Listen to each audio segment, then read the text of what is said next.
ایک ماں کے رحم میں دو بچے تھے۔ دونوں آپس میں گفتگو کرنے لگے۔ ایک نے دوسرے سے پوچھا، کیا تم اس زچگی کی زندگی کے بعد بھی کسی زندگی پر یقین رکھتے ہو؟ دوسرے نے کہا، یقیناً زچگی کے بعد بھی کوئی نہ کوئی زندگی تو ہوگی۔ ممکن ہے کہ ہم یہاں اس لیے ہوں کہ خود کو آنے والی زندگی کے لیے تیار کر لیں۔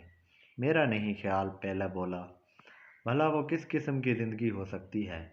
دوسرے نے کہا، مجھے نہیں معلوم، لیکن وہاں یہاں سے زیادہ روشنی ہوگی۔ ہو سکتا ہے کہ وہاں ہم اپنے پیروں سے چلیں اور اپنے منہ سے کھائیں۔ ممکن ہے کہ وہاں ہمارے پاس ایسے حواس ہوں جن کے بارے میں ہمیں ابھی کچھ سمجھ نہیں ہے۔ پہلے نے مذاق اڑایا، کیا بے وقوفی ہے، پیروں سے چلنا ممکن ہی نہیں اور اپنے منہ سے کھانا؟ مضحکہ خیز، ناف سے جڑی نالی سے ہمیں ہر وہ چیز مل جاتی ہے جس کی ہمیں ضرورت ہوتی ہے، لیکن یہ نالی چھوٹی سی ہے۔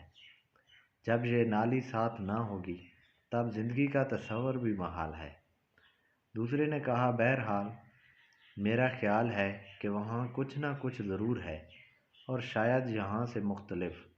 ممکن ہے کہ وہاں ہمیں خوراک کی اس نالی کی ضرورت ہی نہ ہو، اور ہو سکتا ہے ہم وہاں ہوا میں سانس لیں۔ پہلے نے کہا، بالکل فضول، بھلا ہم تو پانی میں ڈوبے ہوئے ہی سانس لے سکتے ہیں۔ پانی کی تھوڑی سی بھی کمی ہو تو ہماری زندگی خطرے میں ہوتی ہے، اور تم ہوا میں سانس لینے کی بات کر رہے ہو۔ اچھا چلو، اگر اس کے باہر بھی زندگی ہے تو کوئی کبھی وہاں سے واپس کیوں نہیں آیا؟ سمجھ لو کہ بس یہی زندگی ہے، اس کے بعد کچھ نہیں۔ دوسرا بولا، خیر میں یہ سب نہیں جانتا، لیکن مجھے یقین ہے کہ یہاں کی زندگی ختم ہونے کے بعد ہماری ملاقات ہماری ماں سے ہوگی، اور وہی ہماری دیکھ بھال کرے گی۔ پہلا حیران ہوا، ماں؟ کیا تم واقعی ماں کے وجود پر یقین رکھتے ہو؟ ارے اگر ماں وجود رکھتی ہے تو وہ ابھی کہاں ہے؟ دوسرا بولا، مجھے لگتا ہے کہ ماں ہمارے چاروں طرف ہے، ہر جانب۔ ہم بھی اسی کی وجہ سے ہیں۔ اس کے بغیر یہ دنیا جہاں ہم موجود ہیں وجود نہیں رکھ سکتی۔ پہلے نے اعتراض کیا، اگر ماں کا وجود ہوتا تو وہ مجھے نظر بھی آتی، مجھ سے بات بھی کرتی، اتنی چھپ کے نہ بیٹھی رہتی۔ اگر وہ ہم سے اتنا ہی پیار کرتی تو ہم کو ایسے نہ چھوڑتی۔ لہذا عقل یہی کہتی ہے کہ ماں کا کوئی وجود نہیں ہے، سب ہمارے دماغ کی پیداوار ہے اور کچھ بھی نہیں ہے۔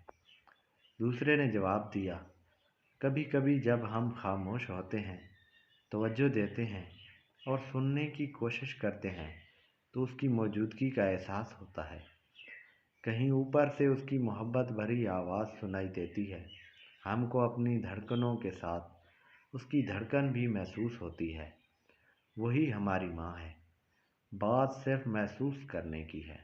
دوستو، کچھ اسی طرح کا حال ہمارا اور ہم سے 70 ماؤں سے زیادہ محبت کرنے والے ہمارے رب کریم کا بھی ہے۔ مزید ایسی ویڈیوز کے لیے چینل سبسکرائب کریں۔